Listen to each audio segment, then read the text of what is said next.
Я Алла, ғаламыңды жаратқаның, жүзіне мақлуқтарды таратқаның, өндіріп бір адамнан мұнша халық әлсізді күштілерге қаратқаның, мынау жер, тау мен тас анау көгің, өлшеусіз түпсіз шыңырау дария көлің, мысқалы мың теңгелік асыл тастар, хастаға шипа болған жерде шөбің.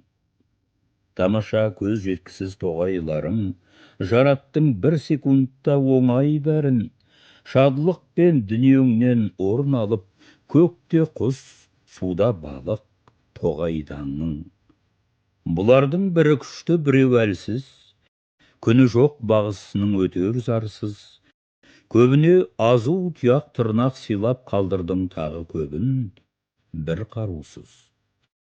Сонда да панаң күшті құдіреттім, жылатпау нашарларды өз міндетін, қашқанда, қуғандағы барар саған, жоқты бар нәрсені жоқ ететін. Міржақып Дулатов.